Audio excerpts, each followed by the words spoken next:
Let me talk about a few things, and I'm going to try to deliver the messages in the most delicate way that I can, okay? And just bear with me. If the first 5 minutes seems like it resonates with you, just please bear with me for the first 5 minutes. If it seems like it resonates with you, please watch the video because I feel like there are important things that are coming through that you need to be aware of. So I see a lot of warning signs and red flags. And if it doesn't resonate, then of course, stop watching and, you can find other readers on YouTube. But I feel like there are some important messages that are coming through that you might need to hear in this reading. So if it pertains to you, please bear with me for the first 5 minutes and then move forward, okay? So, first of all, what I see is I see this man, he's gliding and he has these artificial wings on. And he's gliding over mountains, over trees, and I feel like he's some type of a self-proclaimed like superhero. And he's looking around for signs, looking around for people who might be in danger, or he's just scoping the landscape, trying to find exciting things to look at. And then he hears like a help, help, help, like a distress signals. He hones in and then he sees this woman. She's like a damsel in distress. She's stuck in this tiny little crevice on the side of the mountain. There's probably like probably 2 feet, 2 feet of space. So she's stuck there on this crevice, and there's only 2 feet of space. And it's the side of the mountain. She doesn't know how to get down. She doesn't know. There's no way for her to climb back up to the cliff.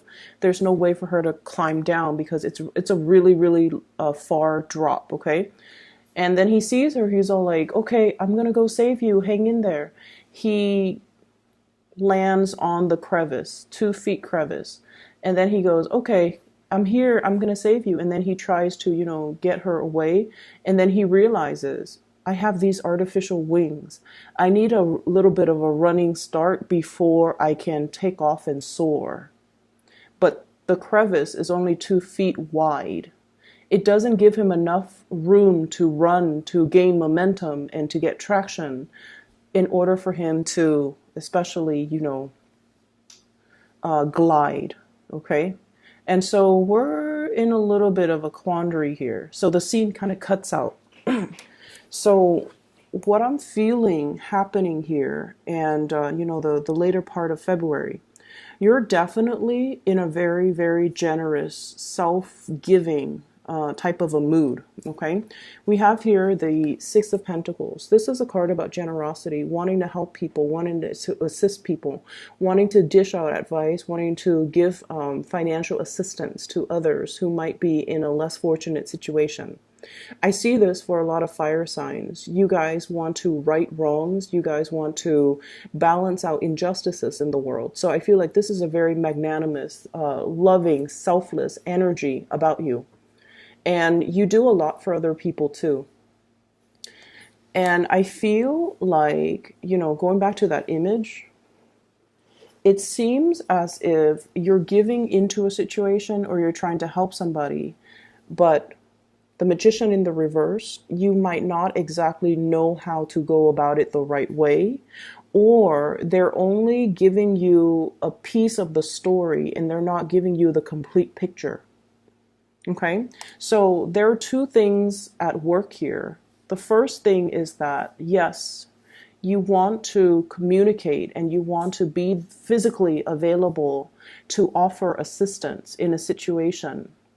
But in the process of offering assistance, in the process of giving that helping hand, like physically jumping in and helping somebody, you need to assess your surrounding, you need to assess your environment, and you need to make sure there is an exit strategy. Okay, so then what starts out as you going in to help this woman who's stuck on the side of the crevice of the mountain, then you both become stuck. Okay, so I feel like there's a situation here where we have to be a little bit more strategic. The Magician, this is somebody who knows the ins and out of a situation. They've already mastered the situation. When it's in the reverse position, I just feel like there are elements that you're not really taking into account. There are factors that you haven't considered. And it's sort of like, jump in first and then ask questions later, which might not be conducive to problem solving. When we problem solve, we have to know the ins and out, the beginning and the end, and we have to be able to look at a situation completely and thoroughly with full information in order for us to come up with the best and the most logical solution to that problem. So that's what I'm sensing here. And so the scene cuts, well, it weaves back in, and it's like a nighttime scene. And, so he and the woman have been waiting there for a really long time. It starts out in the daytime, and then the moon comes out, and they're both still on that crevice. So he's scanning his environment, and then he's realizing, I'm not going to be able to use these wings. And even if I have enough of a running start, I'm not going to be able to hold her and maintain my balance in order for us to soar away or to, land safely. And so he takes off the artificial wings. He sets it down and he tells her, we're going to climb down this mountain. There are trees. We're going to, try our best to grab onto these branches and, gradually make our way down to the base of the mountains. And then he tells her, I'm going to give you these wings. You need to hold on to it for me. That way I can carry you, or you can, climb on my back, and then I'll get us down safely. And she's so scared that she's just like, she's afraid of heights, or she's just really traumatized and she's really scared. So she doesn't really budge. Okay. She's just really scared. And so he's getting frustrated trying to tell her, like, you need to help me. You can climb on my back, and then, I'll get you down safely. Trust me, trust me, trust me. And then finally she doesn't feel like she has a choice. And so she climbs on his back, and then it's like a really hard journey. It's a lot of work pulling his own weight, her weight, and the wings in order for them to gradually climb down from one branch, from one little crevice to the next. And then finally they arrive at the base of the mountain, and then she just kind of takes off. She's so scared that, she didn't realize, oh, thank you so much for helping me. She just sort of takes off, and then it cuts out again. So what I'm feeling in this situation is you really need to examine your environment. There is something here about looking at a situation very carefully before you jump in. And there's an element as well. I feel like trauma, you might be dealing with somebody who has dealt with a lot of trauma. They can't think correctly. They can't tell you a story in a linear chronological, order. They can't really make sense of a situation. So when you're interacting with them and communicating with them, they're only telling you things that are most prominent, but they're not really telling you the beginning to the end. And you're not really asking the right questions because you guys are very solution oriented. You want to jump over the past, and you want to, okay, we're here right now. Let's focus on the now. Let's find a solution. But I feel like there are things that you have to unravel and make sense of and understand from the past so that you can have a more comprehensive solution to that situation. Does that make sense? What I'm feeling is, I feel like for many of you, you're trying to get around a situation. Like there is a blockage in front of you. You're trying to get around it. And for some of you, legal issues. For others, I'm seeing institutions like, I'm seeing for many of you, like this is the card that came through, the Hierophant in the reverse position. It's a situation where the structure is very, very rigid, but there are a lot of loopholes.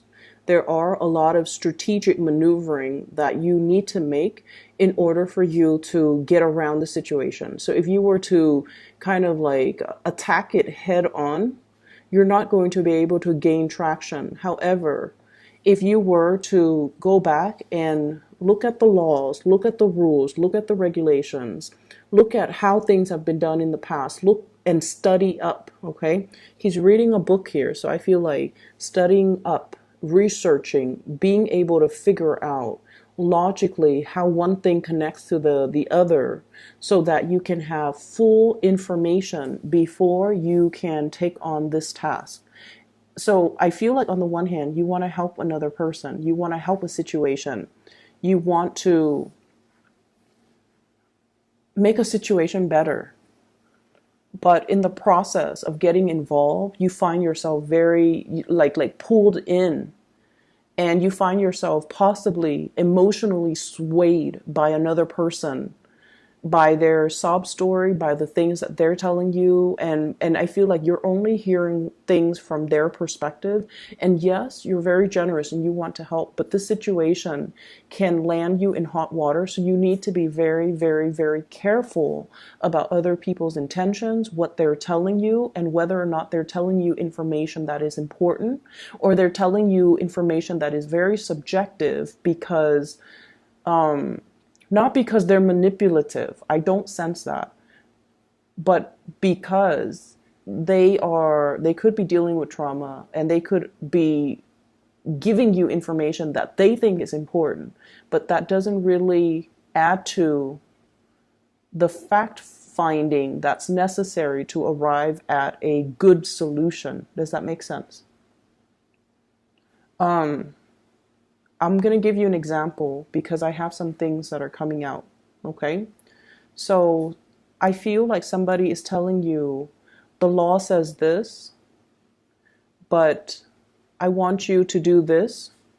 And there's some deviousness or there's some evasion of the law. Okay?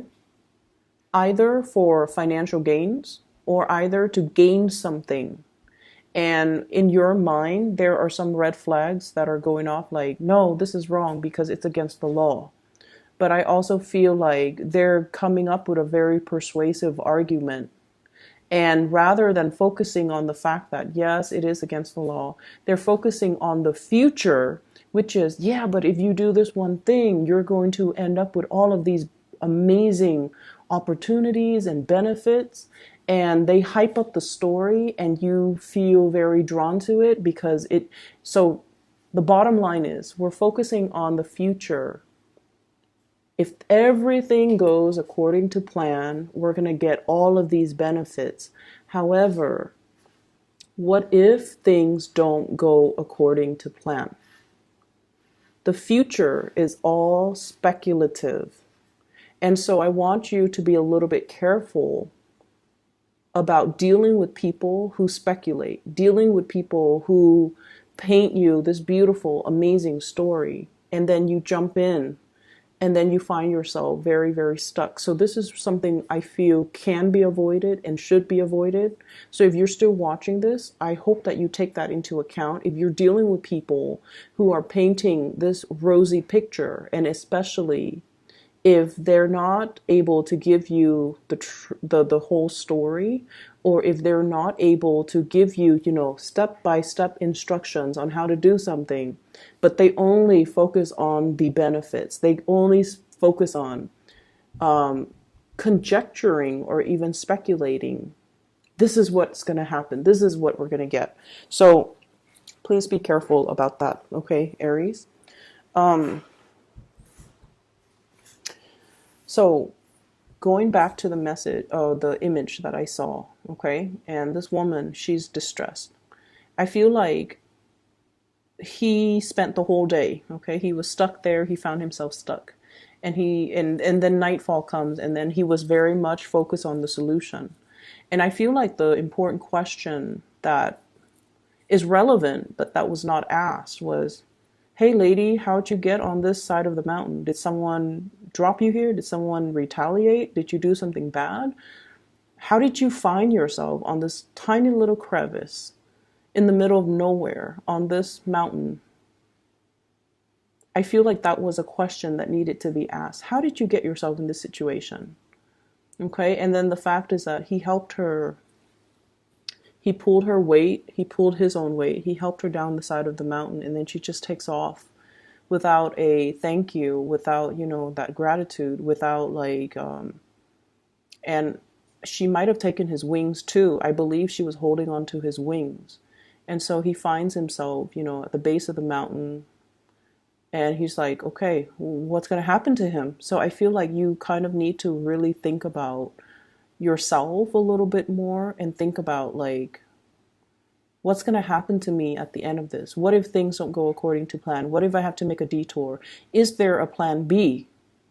Are there ramifications? Are there, pitfalls? Are there things that I can do differently to get the same results? So there are a lot of questions that I feel are not being asked, and there are a lot of things that I feel are not being planned accordingly. If you're dealing with a family situation, I feel like you guys, it might be a family environment. You want to jump in, you want to give your 100%, you want to offer financial assistance, you want to help the other person do something. But I feel like their track record might not, look at their track record, look at their actions in the past.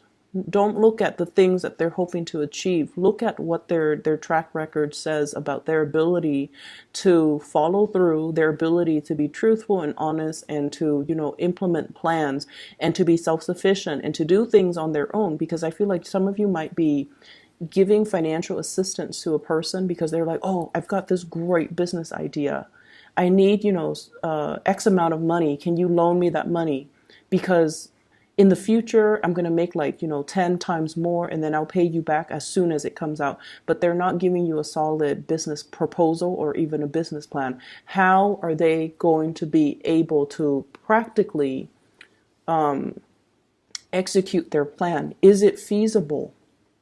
So really look at their track record. I don't see like there's anything bad. I feel like the person, their heart's in the right place, but I feel almost like they might not have been completely reliable in the past. Okay, so that's just something I want you to focus on. Okay, on the other hand, there is another person that I'm seeing over here. I have here the Princess of Wands. Princess of Wands is in the reverse position. And I'm not seeing this as like, a specific sign, like a fire sign, or even we have here the King of Cups, a water sign. What I'm seeing is I saw this image that popped out, and it's like a cartoon animal, a cartoon creature. It's pink. It looks like a teddy bear, or even like a cartoon, like a Japanese anime cartoon, even like a Pokemon. But either way, it looks like a pet, like a really cute animal.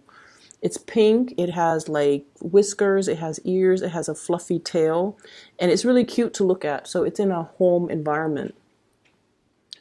And what I feel is,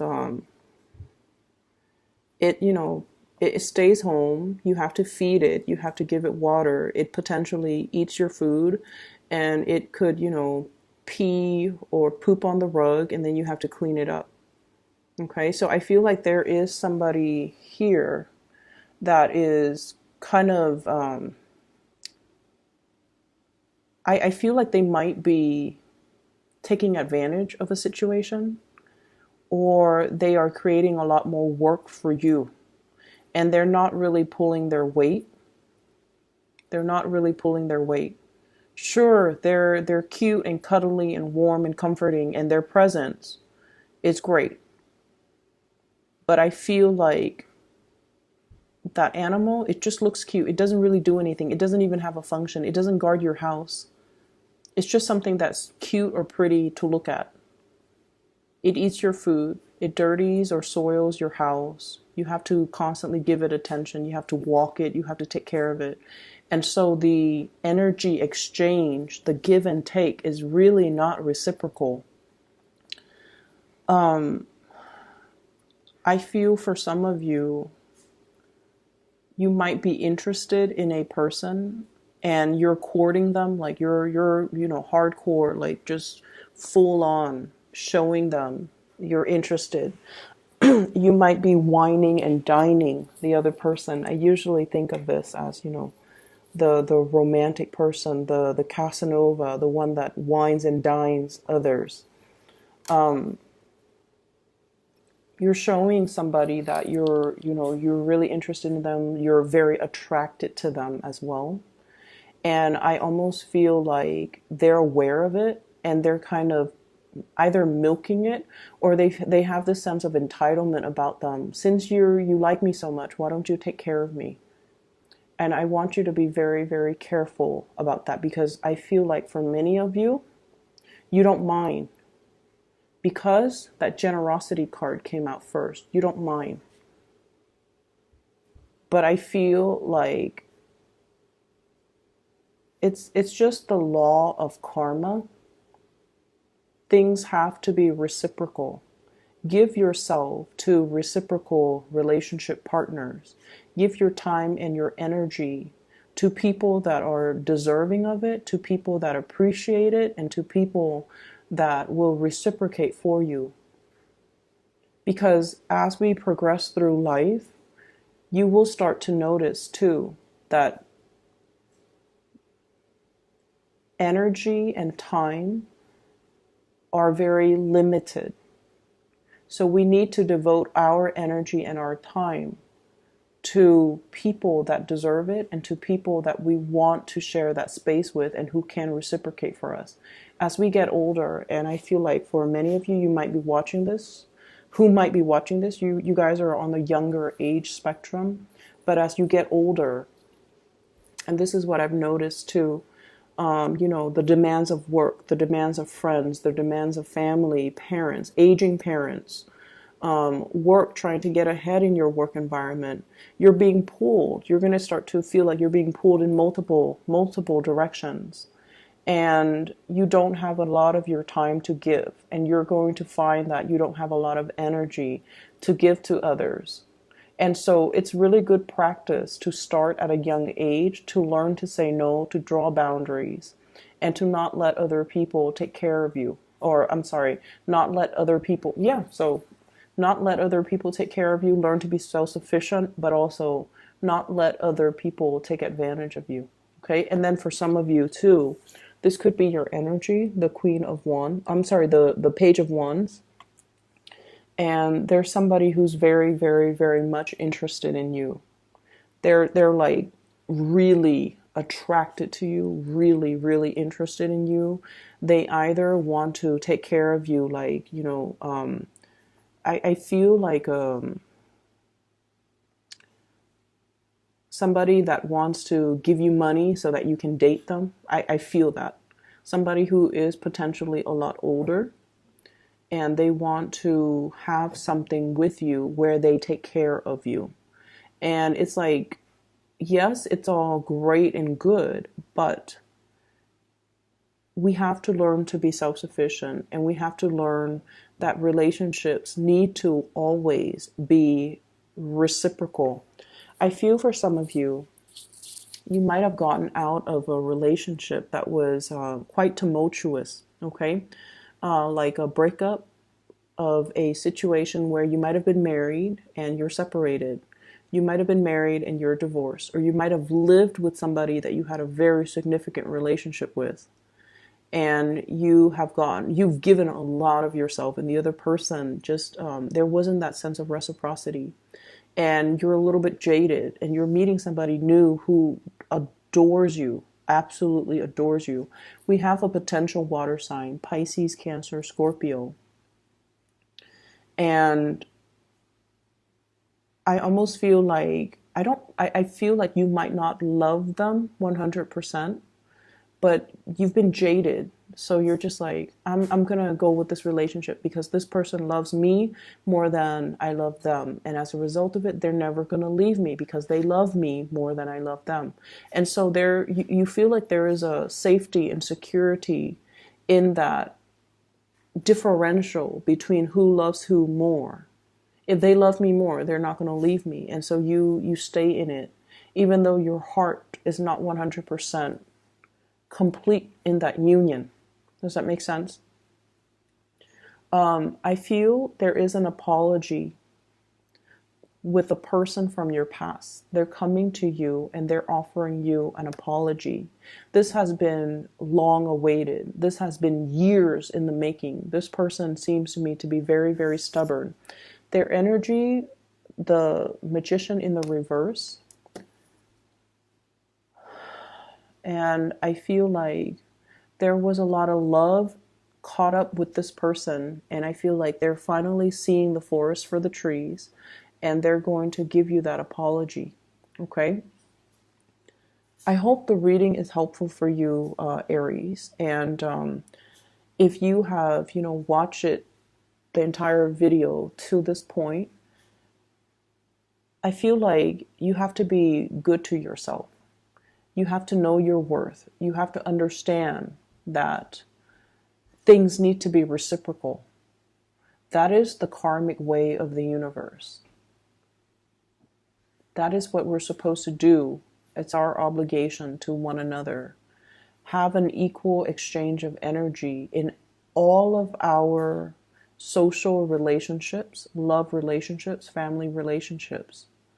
Because when things are lopsided and wobbly, there's always going to be, that day of reckoning when these imbalances need to be restored. And it can be a little bit, it's going to be usually a painful adjustment to restore these energetic imbalances, okay? Your day of reckoning here is coming because we have here the Judgment card, communication, contact, and we have this situation here.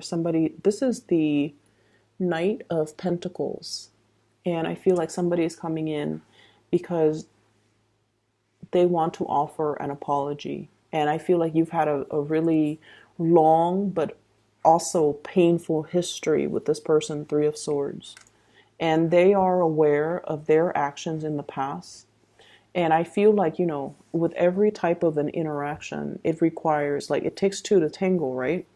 They're aware that they made some mistakes. They're aware of their actions. They're aware of how the things they did and the things they say affected you. And so I feel like you have a long awaited apology that's coming through. I hope this reading is helpful.